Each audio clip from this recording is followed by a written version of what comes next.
Okay. So the Devo for today, and I did it yesterday for my functional anatomy class, but it's like, it's about, let's see, not my circus, not my monkeys. That was the Devo. What's that? I know. So what does that really mean? That means a lot of times the circus leaders can kind of draw you into their circus, right? And then you become a monkey in their circus, and you don't even know how you get there sometimes. And it's like, how do you even get here? And then you're doing these things, and you're supporting things, and your position's like, I don't even know why I'm here. But you kind of get drawn in, at least for me, because I'm a codependent. So I was a codependent. I'm a recovering codependent. So my self-esteem is based on how other people think of me. So I always want to please people, want to do things to help people. That's kind of been that is my personality. And I'm recovering, so I'm a lot better with it. So I always found myself getting drawn into these circuses. And then I found myself compromising some of my own self when I got drawn into the circuses, because the circus leaders want you to perform and do things that they want you to do. And then you kind of do those things to kind of make them happy because you want them to like you. And I thought, how did I get here? This is just ridiculous. Why am I doing this? And I finally figured out, I don't need to do this, because I'm compromising myself. When I walk into a room, I'll scan the room, and because I'm an empath, I'm an empathetic person, I look for people in the room that are not doing well, and then typically I'll go over and try to help them. Even though they don't ask for help, even though I don't even know they need help, I'll go over and do that, because that's my personality. Well, and that's a good quality, but when you go over and you try to get involved in people's stuff, a lot of times what you're trying to do is you're trying to take care of somebody, and you're relying on them. And this is really important for nursing, because a lot of nursing are codependents. A lot of healthcare professionals are codependents. They really rely on taking care of their patients, and if their patients are improving, getting better, they feel better about themselves because, hey, I'm taking care of somebody. So healthcare professionals fall into this category a lot. But a lot of times we get, as healthcare professionals, codependents or empaths, we get drawn into other people's circuses, and we've got to put up boundaries.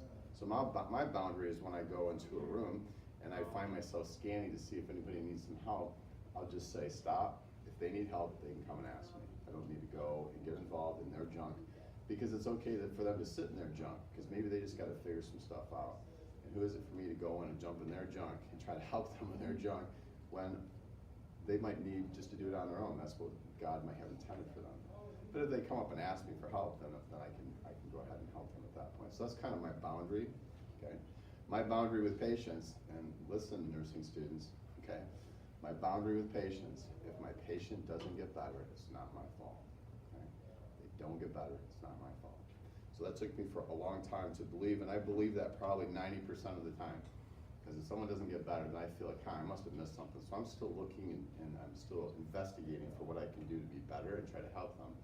But I don't walk away from that day if I have 9 patients and 7 of them aren't getting better. I don't walk away that day and say I'm a horrible person. I just say that, hey, I did my best with them, and that's good enough. It's good enough. And walk away and say, hey, maybe I'll investigate and see if there's some things I can do better, but I don't have to get everybody better. It's not everybody's time to get better. People get better on certain times. So codependency is when you rely on someone else for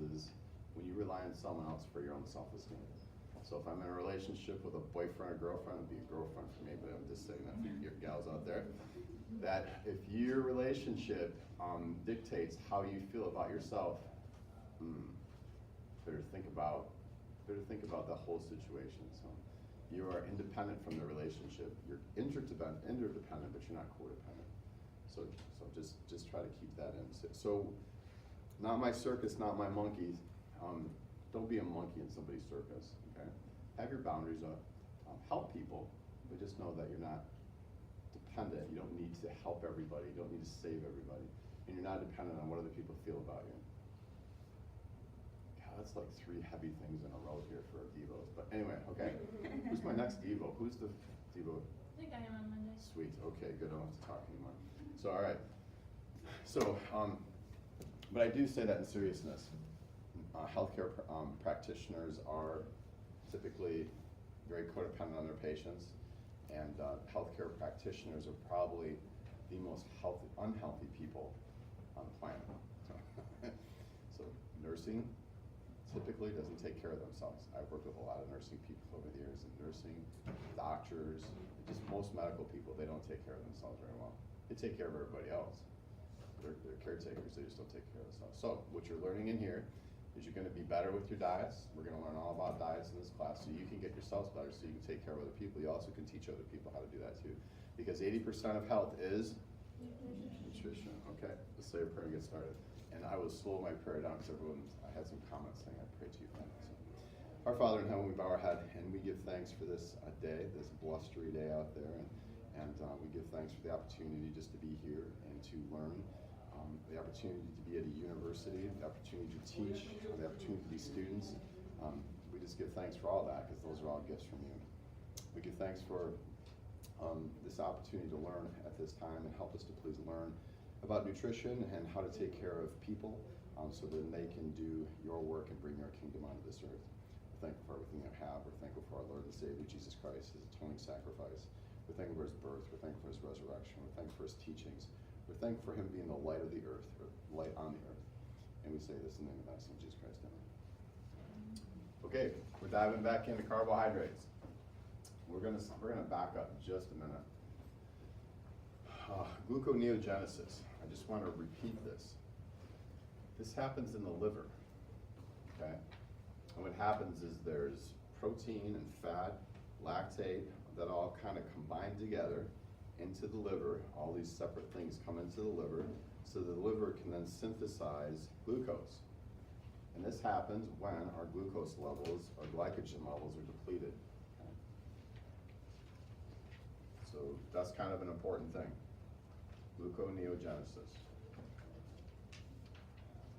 So this is we went through this slide probably way too quickly last time, so I'm going to slow down a little bit.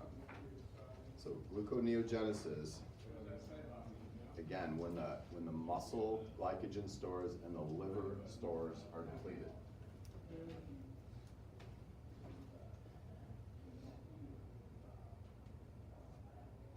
So you become hypoglycemic. So then the body will then start to try to produce glucose to raise the glucose levels in the body, in the bloodstream, to balance out the bloodstream glucose levels so then you can perform functions. ADL is your job, everything, okay? So in the fat cells, what they do is they're gonna release the important thing of glycerol. Okay?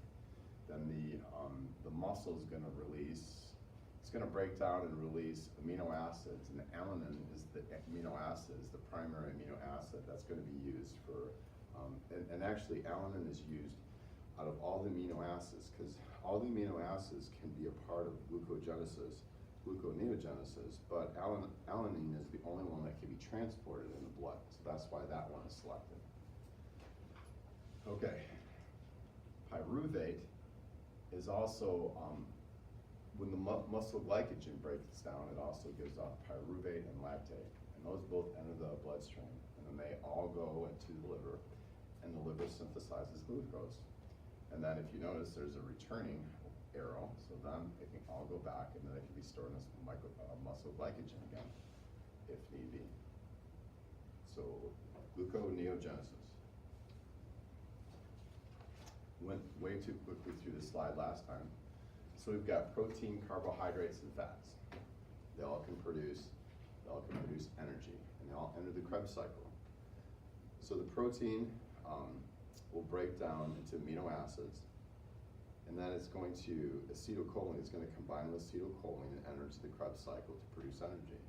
Carbohydrates break down into glucose, they combine with pyruvate, and then they combine with acetylcholine, and they enter the Krebs cycle to produce energy. Fat will break down, and it'll produce glycerol. It'll combine with pyruvate, go into acetylcholine, glycerol, it'll combine with pyruvate into acetylcholine into the Krebs cycle. Fat will also break down into fatty acids and combine with acetylcholine into the Krebs cycle and produce energy.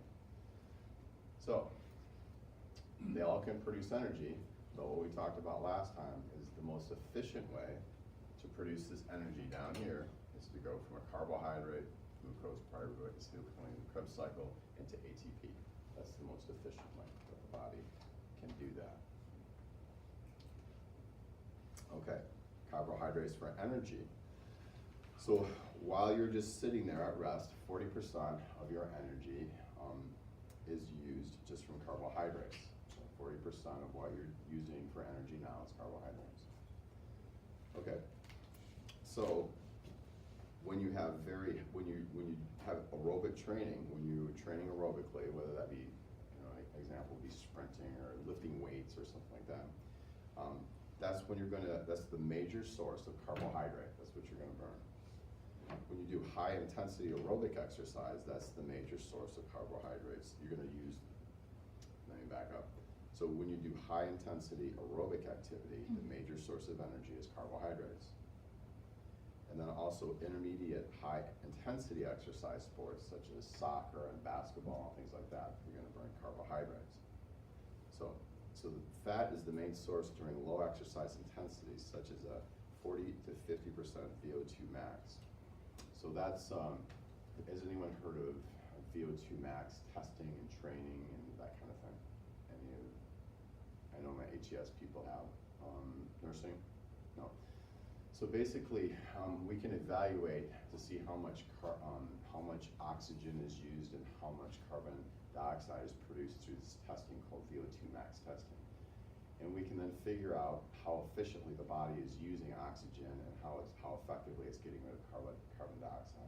We have a sports lab over at the PT clinic, and that's where we do all that testing. Okay. So our athletes that are performing at very high levels, they're up in the 85%, 70 to 80%. So maybe long distance, probably the high intensity, the intermediate high intensity sports exercise people, that's where they're running at. So then there's just this 40 to 50% VO2 max. That's kind of just a little bit above resting, just doing daily activities and stuff like that. We'll burn a lot of fat when we do that. Okay.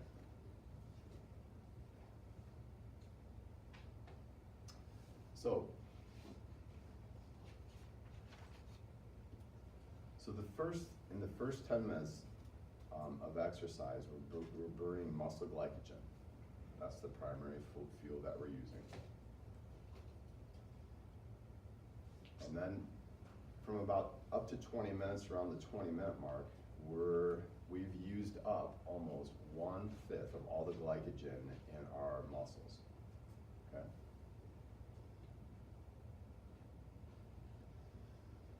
So what happens as we continue to exercise, then epinephrine is released, and then the liver starts to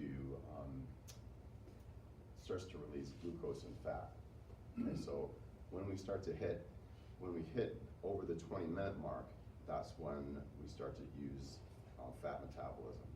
Because after the 20-minute mark, we've exhausted most of the glycogen stores in the body.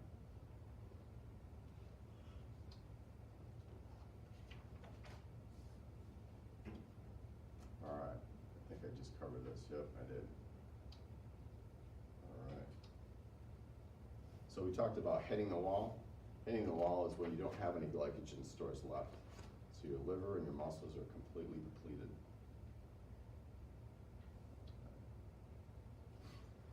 So effects of endurance training, what do they have on skeletal muscles? So we have an increased triglyceride and glycogen supply around them. The GLUT4 receptors, do you remember us talking about those? Those are on the cell membrane. When those are more active and they go to the membrane, they'll allow glucose to come into the cell. The mitochondria is the power center for the whole cell. And then oxidative enzymes. So this is all on this beautiful next slide. So we have up at top here, this is an untrained muscle, so we can kind of get an idea of the different, with the capacity of the cells and the different oxygens and myoglobin and things like that. So let's go through kind of let me go through which each one is. So the glycogen in the blood is this right here. Okay, this is the glycogen supplies. So we start off, this is kind of an untrained muscle. This is a little bit more of a trained muscle. We slowly progressed onto a highly trained muscle down here. So we can see the glycogen stores here, the glycogen in the bloodstream, and then as it slowly increases, we start to train. Okay. triglycerides. The triglycerides are the T's, okay? And they start to increase also as we start to train. As we work our way down to a trained muscle, you can see they significantly increase, releasing triglycerides into the blood. The GLUT4 receptors, and let's see, where are those?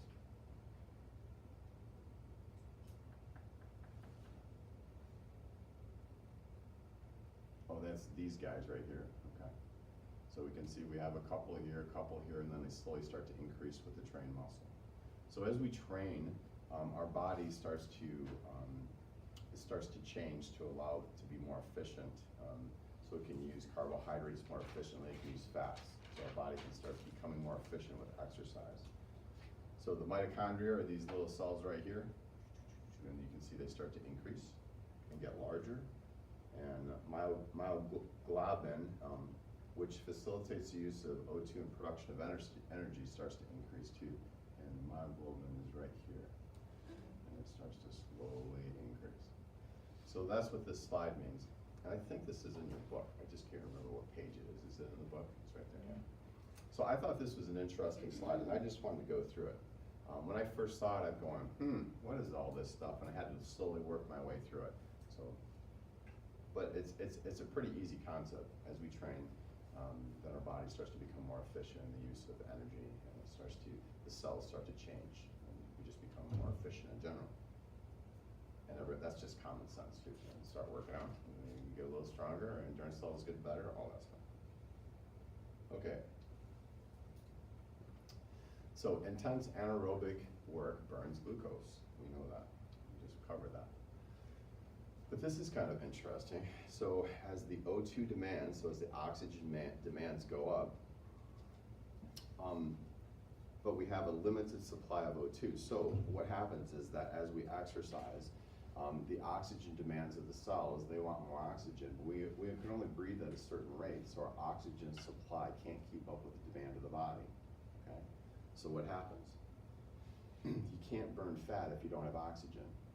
So as long as our oxygen demands don't keep up with the demand of the body, we'll continue to burn carbohydrates, and we won't burn fat.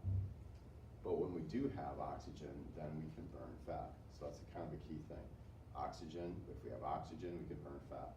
We also need a little bit of glucose to synthesize the breakdown of fat in order to make energy. So we need a little glucose, we definitely need oxygen, and then we need the fat.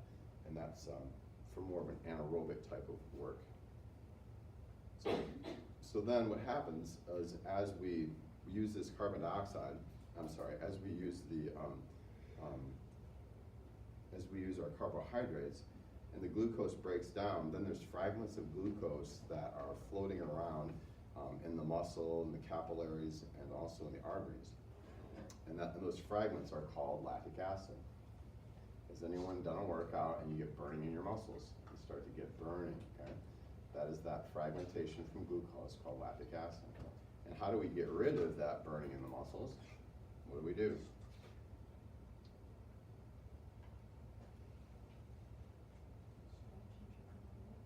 Good stretch, drink a lot of water. How long does it take to get blood into that area to pull out the lactic acid while you're training?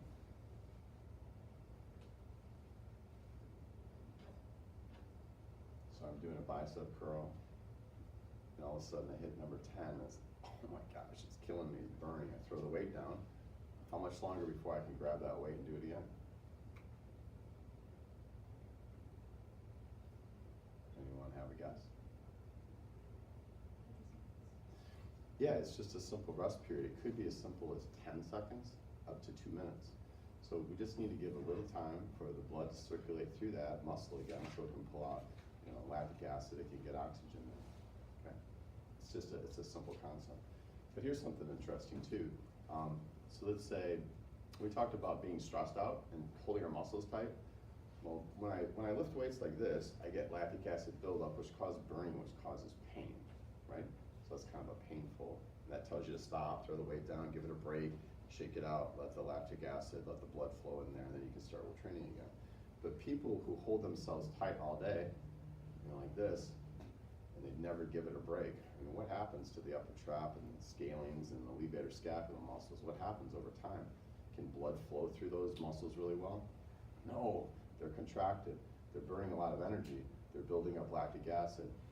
So people who hold their bodies tight a lot, they get really sore and they burn a lot of energy and they're very tired. Yeah. When you're like doing cycles of exercises and you have that burning start, but you have to finish your cycle before your rest, is that bad? When your muscle will completely shut down, you'll be unable to perform the event or the activity when it gets that bad. Yeah. So, when you get that initial stage of burning, sometimes you could push it a little further and it's like, okay, that's enough. But some people can tolerate more than others, but your body will shut down when it can't perform anymore. I mean, when it's in a danger zone, it will just shut down. So, but back to my point. So when people come in with chronic pain and they're holding, I had this one lady who came in and she had knee surgery and she was holding her knee so stiff and she was moving like this and she was walking like this. And I'm going, okay. So just think about what's happening to the quadricep muscle. It's contracting hard, the hamstrings, the calves, to protect the knee. Just think what's happening to the knee joint itself. It's being compressed really hard. She just had meniscal surgery. So now she's compressing that knee really hard with all this contraction. And all the lactic acid buildup in her quads and her calves from her holding her legs stiff like this all the time. Okay. So guess what the first thing I told her to do? Relax that knee. So how do you teach someone to relax something they don't even know they're holding it tight? You have them tighten up even more. So I told her, tighten that knee up even more. Oh, that kind of hurts. I'm going, exactly. So now let it go. Let it be jiggly loose. So then she was walking around, oh, that feels really different. And after I showed her that, she came back next visit. She said, my knee feels a lot better. I'm going, well, guess what? You're getting oxygen. You're getting nutrients back into the muscles. You're getting nutrients into the knee joint because it's not compressed. So I'm kind of going on about this lactic acid buildup, and I want to make it a little bit more applicable to you guys.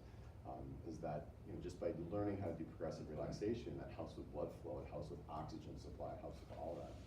So when you're studying, and you're over the computer like this, working on this, and your shoulders are up like this, and you're doing this for long periods of time, it's just a lot of work for the body. You don't need to do that. You just relax, be related. So there's no reason for the body to be tight at all. Just think have you ever heard about maybe someone who's a drunk driver who got in a car accident? Dude, drunk drivers seem to ever get injured in car accidents. Why? Oh man, they just flop around when they get it. Yeah, they're just really relaxed. But then the person that's about ready to get hit by the drunk driver sees him coming and they tense up really tight and they do this. Guess what they do? They get hurt pretty bad. They break things, fracture things, all that kind of stuff.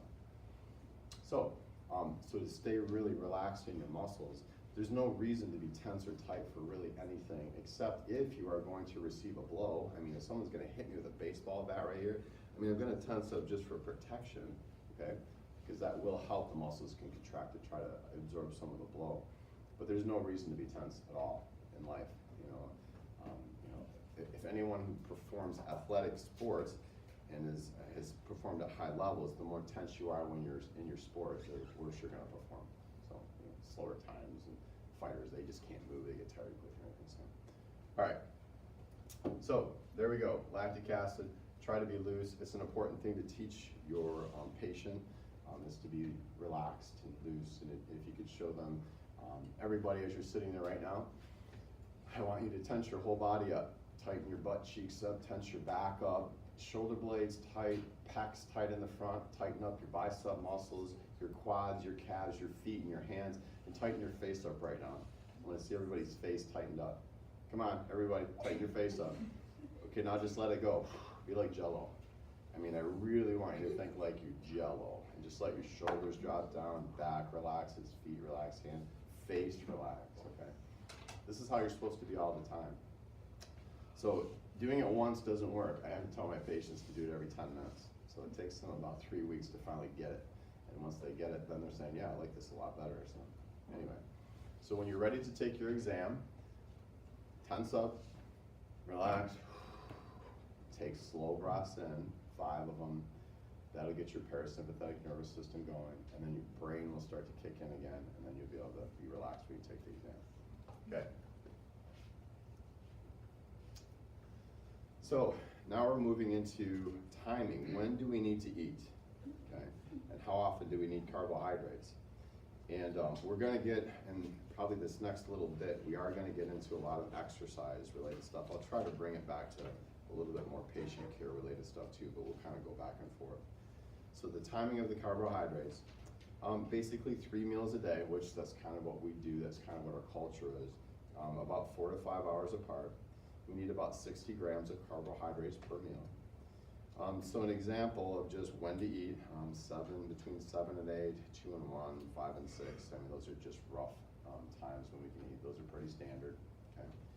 Bedtime snack, about 15 to 30 grams that stabilizes the glucose over when we sleep at night. So these are recommended by the book. I have my own personal opinions on this, but this is a good one. Yeah.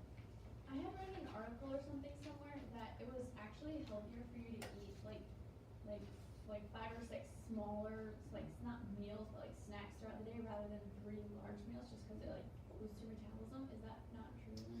Yeah, okay, so here, when we dive into research, it gets a little tricky, okay?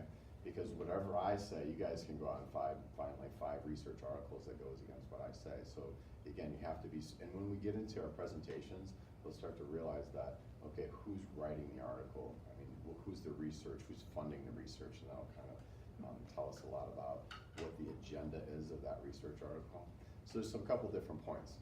You have the intermittent fasting group that think that, hey, listen, we should only eat between this 8-hour block of time, and the rest of it should be nothing, no food at all, just water. So their thought is that we eat during this block of time, we let the body rest, digest, and to process all the stuff that we have internally, get rid of it, and then we go through and we supply it again. So while we're lacking carbohydrates in that time, what happens then is we do get protein synthesis, or we do get the protein breakdown that creates the glycogen, so we go into kind of a ketosis, a mini ketosis. So they think that's really healthy, so there's a lot of people that like intermittent fasting. Then there's the people that say you need to break it up and have like maybe 5, 6 meals throughout the day so you can stabilize your glucose levels over the whole day. Okay. We still go to sleep at night, so there's 8 hours of no glucose or no carbohydrates. So you're still going into a fasting cycle. So what's the right answer? I don't know. So I do prefer, so kind of my thought process in the world according to Dr. Z is just that your body needs time to metabolize what you ate. So if you're just constantly feeding it stuff, it just doesn't have time to maybe process it and move it through and then move all the toxins through too. So I do believe there's a time when you need to let your body just rest and not put anything into it for a period of time so it could just move stuff through. So I did a fast back in 2015, a juice fast for 10 days. And all I did is I juiced juice from fruits and vegetables. And I had my juicer, bought my new juicer, did it for 10 days, didn't eat anything. So after about day 4, I stopped pooping because I didn't have any food. I figured, okay, I cleaned everything out. Day 7, guess what? Started pooping again.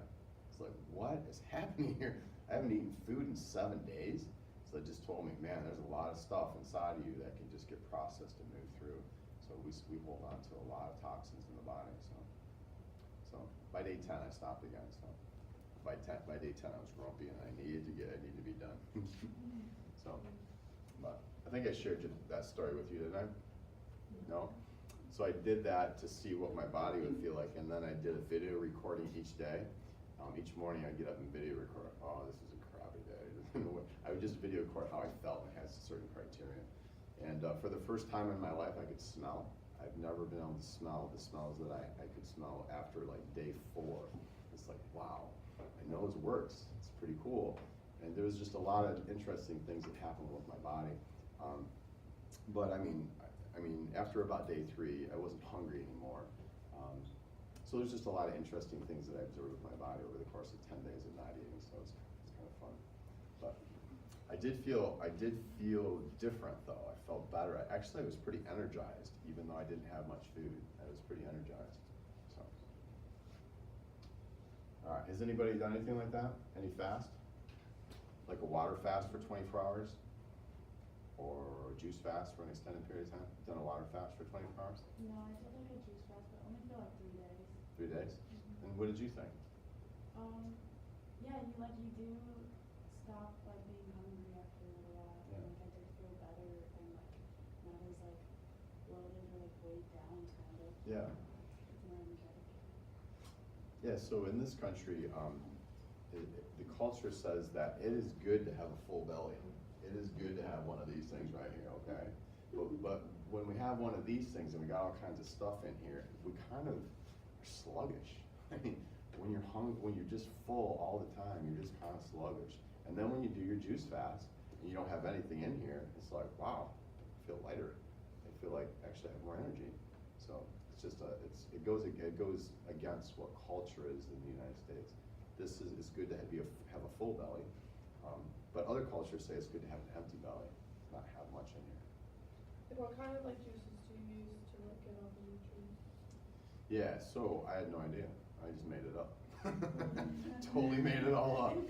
And then so I looked into all these books and I'm going, oh, this looks like a good one. This looks like a good one. Went and bought all this stuff and juiced it up, and this is horrible. And so I mean, I went through like 2 days of like, yeah, this is no good, and this is good, and this is no good. And I finally figured out the magic recipe. Put apples in it, put carrots in it, and you mix some greens, whatever that may be, not much, but some. And then you can throw in, basically you could throw in anything else. Once you get your carrots and once you get your apples in, that's the sweetener, and then you can throw all your junk in. So then I did try to mix stuff to get as many nutrients as I could, but I didn't track it at all. I had no idea. So, but if I had chronometer, I could probably do it now. No, I couldn't, because you take out all the fiber. There's no insoluble or soluble fiber. There's nothing. It's just juice, and it's really high in calories. So it's Yeah, I started to do that as well. It was just a trial and error, you know, Yeah. taste. But I stopped doing it simply because of the old, the number one problem was cleaning the juice. I know. 2 hours. I know. And you had to build that into your time. Yeah. Yeah. And then what about work? Yeah. I mean, I went to work and it's like, what am I not going to juice for? I'm not eating anything, and then I've got to juice at work, so I took the juicer to work. And I had to build in cleaning time. I know. It took me like 15 minutes to clean it. I know.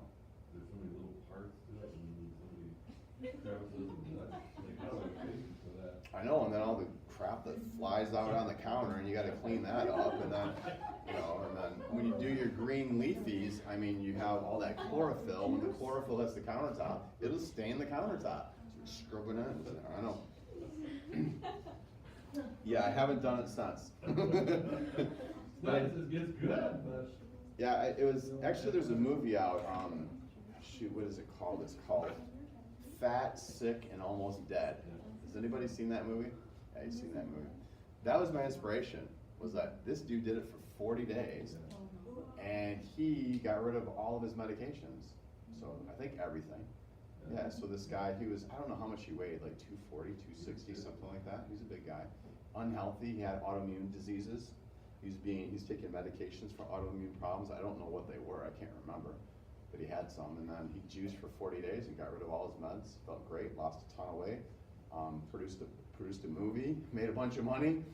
And then I think his second movie, movie number 2, he basically said it wasn't sustainable. I mean, he was still doing it, but he wasn't sustaining it like he was for the first movie. And that brings up another thing, sustainability. So you start these diets and stuff, I mean, are they sustainable?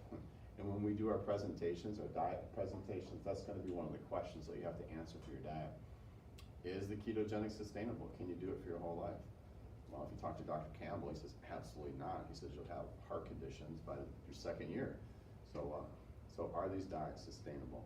So, Yeah, that second movie was kind of backed up the 80-20 rule. yeah, Because it was a truck driver. yeah, that's right. Truck driver involved, and he never had time for exercise. Yeah, And so, you know, he lost a lot of weight and was really healthy afterwards as well. yep, there you go. Yeah, thanks for backing up the 80-20 rule. Yeah. Has anybody heard about the 80-20 rule just in life in general? Anybody heard the 80-20 rule? No. So, I mean, this is good for perfectionists out there, okay? So perfectionists are like 100%, like have to do this, jump in 100% all the time. No. So let me talk about, let me be vulnerable right now. So I say that I'm vegan, okay? What that really means is 85% of the time I'm vegan, okay? Probably 98% of the time I'm vegetarian. So I'm not perfect at all. So the 80-20 rule means that 80% of the time, if you're following through what you say you're gonna follow through on, you're doing a phenomenal job. And if you, 20% of the time, if you're kinda, you're not doing so good on it, you're still doing great. So 80% of the time, if you're doing what you say you're doing great. 20% of the time, if you're not, don't worry about it, it's normal. Can't be perfect. Okay, intensity. So, high intensity exercise, which is, we're gonna call this anaerobic, which is gonna be like sprinting and weightlifting, you're going to burn glycogen, a lot of it, okay? Low intensity, basically you're going to burn very low glycogen and burn more fat, and that's when you're gonna use oxygen. So the lower intensity exercise could be like long distance running, things like that, where you kick in and you use oxygen and fat to run the exercise. Moderate activities, again, we just talked about O2 supply needs to equal O2 demand. So if your O2 supply is not meeting O2 demand, you're gonna always burn carbohydrates until you hit the wall, okay? But glucose plus fat plus the oxygen equal aerobic activity. So when we, the natural thought process is just fat and oxygen equal aerobic activity. But you need glucose to help break down the fat. So that's why glucose is in the equation. You need small amounts of glucose to help synthesize the fat with the oxygen to then do your aerobic activity. I gotta keep doing the slides here. Okay, so there we go.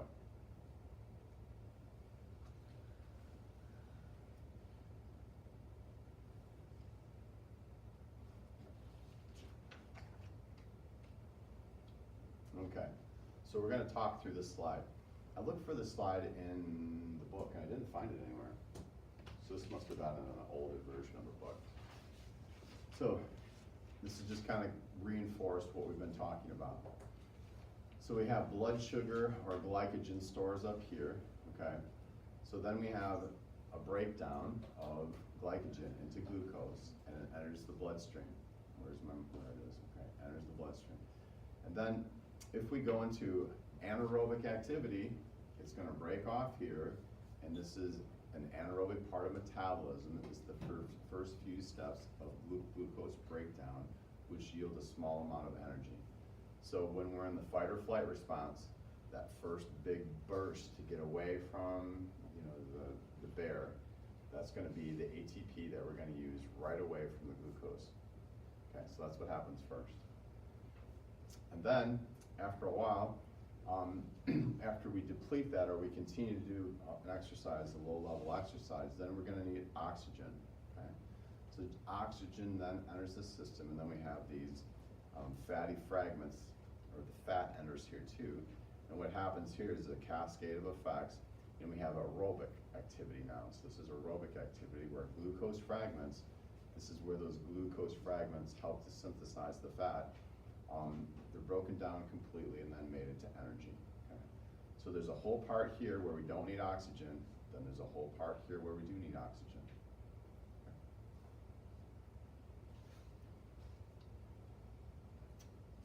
So we talk about different diets and how they have effect on aerobic activity.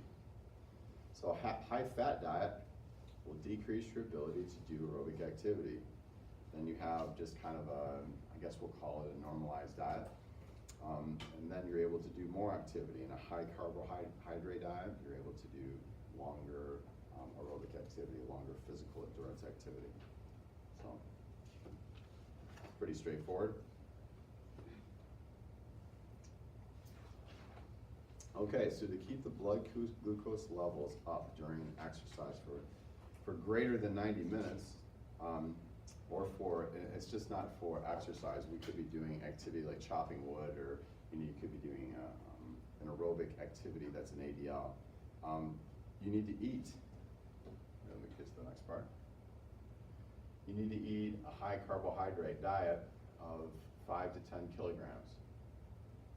and then you need to consume during activity, you need to consume after activity, and what this will do is it'll train the muscles and by training, you'll also, the muscles will be able to store glycogen more easily, okay? So we're gonna go into detail in just a minute here about how to do this. No, we're not. All right. So,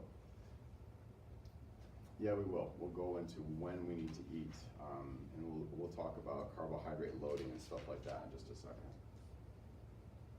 So we're back into glucogenesis now, or gluconeogenesis. So when the glycogen stores are used up, we kick into gluconeogenesis, and so in the liver, so that produces our glucose.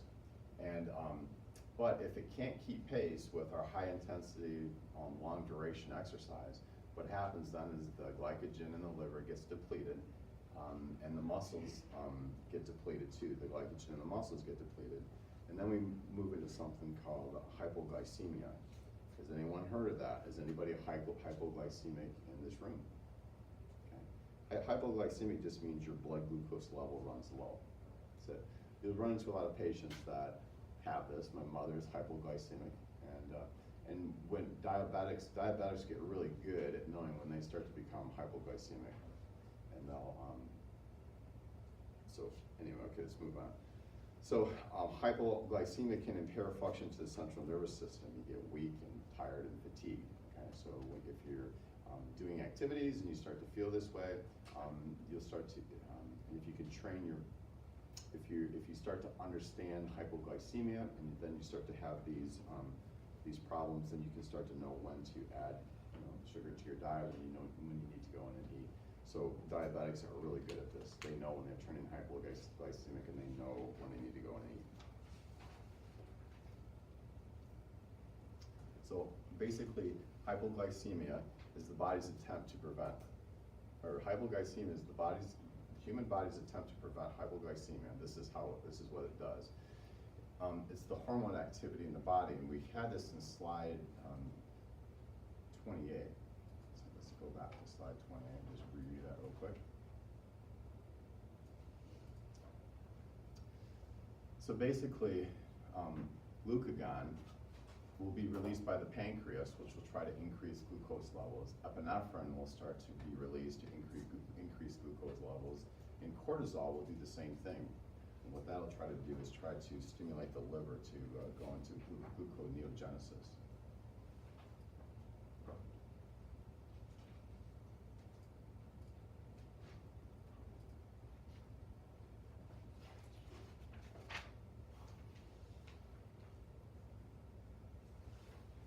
So we have two things here called endogenous carbohydrates and exogenous carbohydrates, and basically the endo is the internal storage of carbohydrates. So what that is the liver and the muscles, and then the exo is the external supplement of carbohydrates. And so that's what you will eat or drink. So let's have everyone pull out your book and turn to page 146.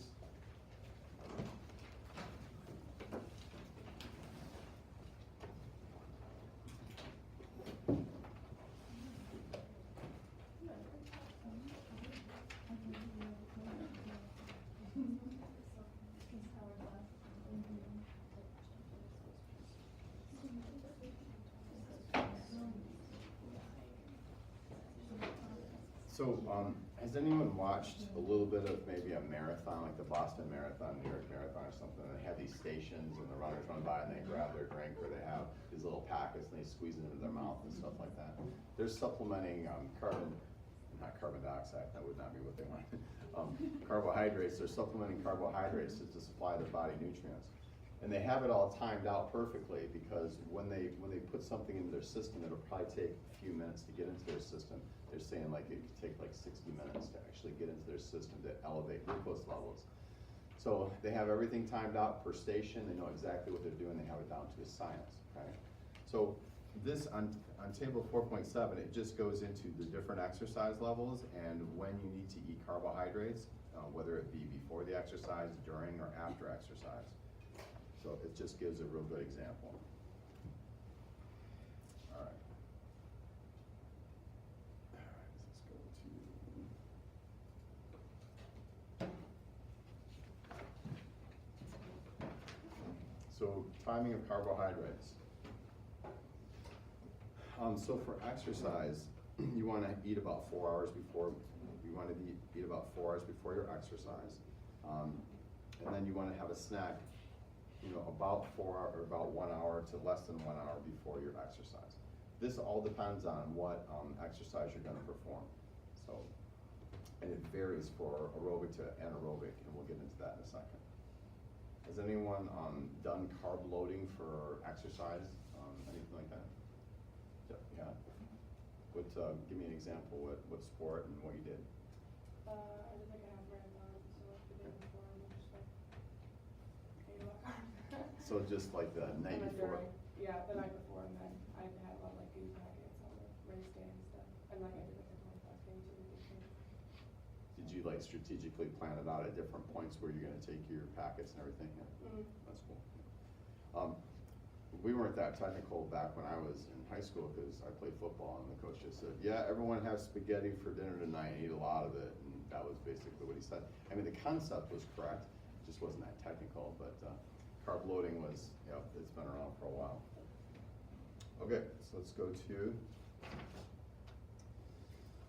Okay, so immediately before exercise, it's not going to be beneficial for just short duration exercise. So don't carb load before exercise if it's short duration. So if you're going to perform at 60% or greater for VO2 max, then immediately before exercise could be beneficial. It just depends per person. Some people have gastric problems if they eat before exercise, so everyone's got to kind of figure out what works for them. Okay. Then during exercise, like we talked about, is having, we want to keep our blood glucose levels up, so we may have different drinks that we drink or different packets that we take during exercise to keep the glucose levels up for performance. So during exercise, feeding's every 15 to 20 minutes. And this is what I talked about, peak use is between 75 to 90 minutes after ingestion. So that's why the marathon runners time it. And how much? Approximately 1 gram per minute, or about 60 grams per hour. Okay. So this is just gives examples of different exercise times and when or if you should do your carb loading or when you should do your carb loading. So this just gives a graph example of it, or it runs down different examples. So combinations, let's catch up with you.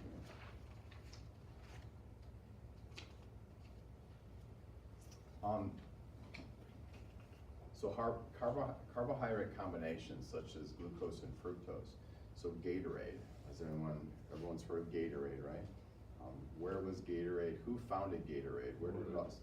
The Florida Gators did. That's why it has the name Gators back in the late 60s.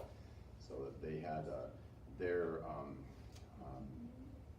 I don't know, if it was, they had a health exercise program down there, or if it was just, I think it was their chemistry department. Yeah, the chemistry department, the athletic team, well, and because in Florida it's so hot, and they noticed their athletes weren't performing as good because they were so exhausted from the heat that they wanted to see if their chemistry department could come up with something to help supplement when they exercise. So they came up with Gatorade. And the big thing about Gatorade is it uses different types of sugars, so that's why it's more effective. So it uses glucose and fructose. So when you start using multiple different types of sugars, then your body can has different receptors for them, and then it can start to take in more sugars. So like fructose has its own receptor, glucose has its own receptor, lactose has its own receptors. So if you combine them, you'll get more sugar into the bloodstream quicker. Okay. And then also, if you add protein with glucose, it'll help stabilize your blood sugar over a longer period of time. Gotta move here.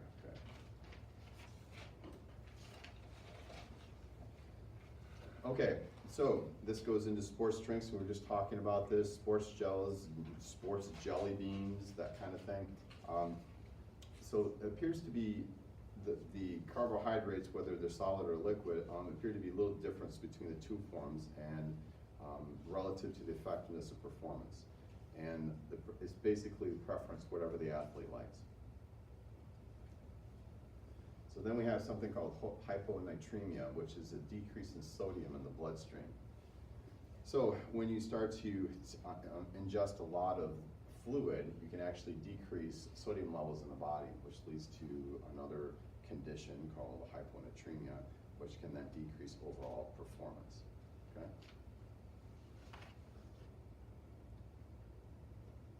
Okay. Coming down the home stretch here. Carbohydrates replenishment after prolonged exercise. So for repeated bouts of prolonged intense exercise on consecutive days, you consume about 1 to 2.5 grams of carbohydrates per kilogram body weight every hour for 4 to 5 hours after exercise. So carbohydrate snacks may be eaten every 30 minutes. So we have carbohydrates and protein for refueling post-exercise. So early research suggests combining carbohydrate and protein would increase muscle glycogen resynthesis. And really what's for aerobic activity, it doesn't do much, the protein and carbohydrate for the resynthesis of glycogen. But for the anaerobic, it does show significant help, okay?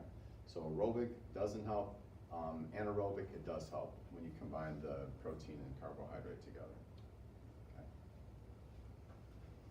So what athletes benefit from carbohydrate loading? And those are all your aerobic activity exercisers, runners, athletes. So then we just go into the comparison between recommended versus the classic carbohydrate loading. So it just gives you an example of day 1 through day 7, how to carbohydrate load, and it's kind of neat to show back in my day what was the classic method compared to what now is a little bit more scientific method. And these are just different foods that you can use for carbohydrate loading. And it just shows it'll show the amount of calories from carbohydrates, and so this is just a table to reference to show you. And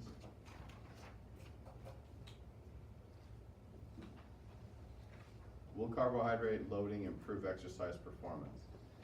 So not for exercise tasks of short duration, just talked about that. So your anaerobic people probably won't improve, but your prolonged endurance tasks, such as distance running, will help. So these are the recommendations. So there's different type of carbs. There's your bad carbs and your good carbs. Okay, anything that's processed, like processed type of carbs, are not going to be very nutrient dense. So those are your bad carbs. Your good carbs are your fruits and vegetables. So and this just goes into, you're supposed to eat about 1 to 2 servings of fruit every meal and have extra fruit at breakfast, and it just goes down to how you should get your carbohydrates in your diet. And and this is, we're going to get into, in this class, we're going to get into a lot of different ways, a lot of different diets, and how to put them into your diet. So, in artificial sweeteners, I have my own opinion on this. The book has its own opinion, and it says that the FDA says it's okay to add sweeteners. But who gives money to the FDA? Yeah, we won't talk about that. But so my thought is that anything that comes from Mother Earth, that's made from God the Father as a sweetener, I think that's pretty good. That would be your honeys and your maple syrups and your that type of thing. And then all these fancy sweeteners, the Splendas and all this kind of stuff. I don't know. My own personal opinion is like, I think what we're going to find as the years go by, that we're going to find that those weren't good at all. Okay. So that's it for today. I'll see you guys next week. Next Monday, we're going to start, I think, fats next week. Have a good weekend and stay warm. Yeah.